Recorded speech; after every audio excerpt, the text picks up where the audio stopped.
নমস্কার বন্ধুরা, রিনাস হোমলি কিচেনে সকলকে স্বাগত। আজ শেয়ার করব রুই মাছের একটা রেসিপি, মেথি রুই। এই মেথি ফোড়ন দিয়ে রুই মাছটা বানালে এই গরমের সময় খেতে খুব ভালো লাগে। যে কোনো সময়ই বানানো যায়, তবে প্রচণ্ড গরমে এই মাছের ঝোলটা বানালে গরম ভাতের সাথে খেতে খুব ভালো লাগবে। দেখে নেওয়া যাক আমার আজকের রেসিপি মেথি রুই। এখানে আমি 10 টুকরো মাছ নিয়েছি, আর মাছগুলোতে 1 চামচ নুন দিয়ে খুব ভালো করে মাখিয়ে নিচ্ছি। আর মাছের গায়ে আমি কোনো হলুদ দেব না। মাছে নুন মাখিয়ে রেখে দিলাম। আর এখানে মশলা তৈরি করে নেব। তার জন্য 2টো পেঁয়াজ কুচি করে রেখেছি, আর 4-5 কোয়া রসুন নিয়েছি, 3-4 টুকরো আদা আর 4টে কাঁচা লঙ্কাকে চিড়ে নিয়েছি। একটা গ্রাইন্ডার জারের মধ্যে আদার টুকরোগুলো দিলাম, রসুনের কোয়া দিয়ে দিলাম, আর 3-4টে চেরা কাঁচা লঙ্কা দিলাম, আর অল্প একটু পেঁয়াজ কুচি নিলাম। এবার এইটাকে একটা পেস্ট বানিয়ে নেব। এই যে পেস্ট আমার বানানো হয়ে গেছে, এটাকে রেখে দিলাম। এখন গ্যাসে কড়াই খুব ভালো করে প্রথমে গরম করে নিয়েছি। তার মধ্যে দিয়ে দিলাম বেশ কিছুটা সর্ষের তেল। তেলটাকে খুব ভালো করে ধোঁয়া ওটা গরম করে নিয়ে কড়াইয়ের চারিপাশে লাগিয়ে নিলাম। এইভাবে তেল গরম করে নিলে মাছ ভাজার আগে কড়াই গরম করে তারপরে তেলটাকে ভালো করে গরম করে নিয়ে যদি মাছ ভাজা যায়, একটাও মাছ কড়াইয়ের গায়ে আটকে যাবে না। এখানে আমি 3 টুকরো মাছ দিয়ে দিয়েছি প্রথমে ভাজার জন্য। এক পিঠ ভাজা হয়ে গেছে, এখন অপর পিঠটা উল্টে দিলাম। আর এই ঝোলটার জন্য মাছের টুকরোগুলোকে খুব বেশি কড়া করে আমি ভাজবো না, হালকা করেই ভেজে নিলাম। এই মাছের টুকরোগুলো ভাজা হয়ে গেছে, এগুলোকে তুলে একটা পাত্রে রেখে দিলাম। আর বাকি মাছের টুকরোগুলোকেও আমি একইভাবে ভেজে নিচ্ছি।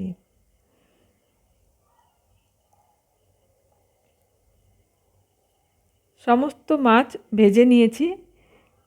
এখন এই যে তেলটা আছে, এই তেলের মধ্যে আমি আরও একটু তেল দিয়ে দিলাম। তারপর ফোড়নে দিচ্ছি 1/4 চা চামচ মেথি।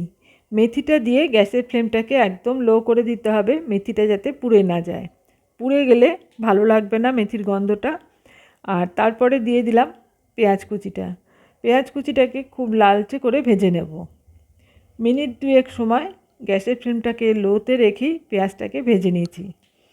পেঁয়াজ ভাজা হয়ে গেলে এর মধ্যে দিয়ে দিচ্ছি পেঁয়াজ, আদা, রসুন, কাঁচা লঙ্কার যে পেস্ট বানিয়েছিলাম সেই পেস্টটা দিয়ে দিলাম।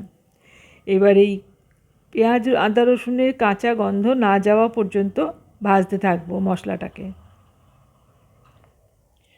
মশলা যখন খুব ভালো মতন ভাজা হয়ে যাবে, কাঁচা গন্ধটা চলে যাবে, তখন দিয়ে দেবো 1 চামচ ধনের গুঁড়ো, আর দিলাম 1/2 চামচ কাশ্মীরি লাল লঙ্কার গুঁড়ো, আর পরিমাণ মতন নুন। মশলার বাটিটা ধুয়ে অল্প একটু জল দিয়ে দিলাম। এবার এই সমস্ত মশলাটাকে খুব ভালো করে কষাতে হবে, যতক্ষণ না মশলার থেকে তেল ছেড়ে আসে। গ্যাসের ফ্লেম কমিয়ে রেখে আমি মশলাটাকে খুব ভালো করে কষিয়ে নিয়েছি। আর এখন তেলটা ছেড়ে দিয়েছে মশলার থেকে। এখন গ্যাসের ফ্লেম অফ করে দিয়েছি।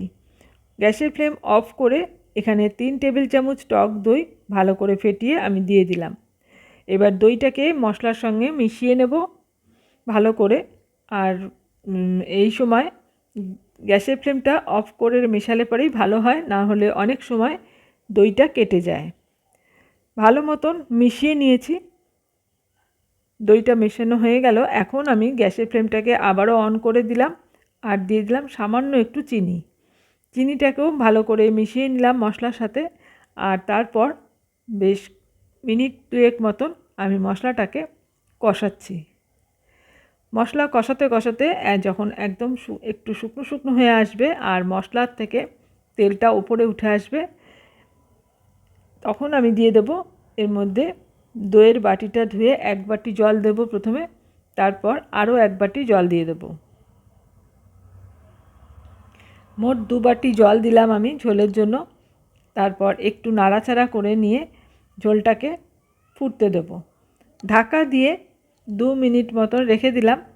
2 মিনিট পর ঢাকাটা খুলে ঝোল যখন খুব ভালো মতন ফুটে গেছে, সেই সময় ভেজে রাখা মাছের টুকরোগুলো একটা একটা করে ঝোলের মধ্যে দিয়ে দেব।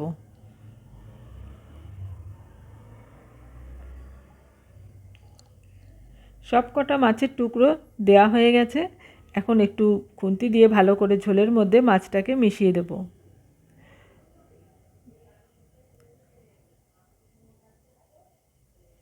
মেশানো হয়ে গেছে। এখন এর মধ্যে দিয়ে দেব কয়েকটা চেরা কাঁচা লঙ্কা।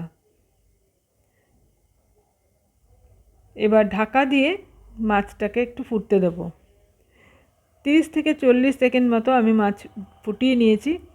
আর তারপর ঢাকাটা খুলে মাছগুলোকে একটু উল্টে দিচ্ছি।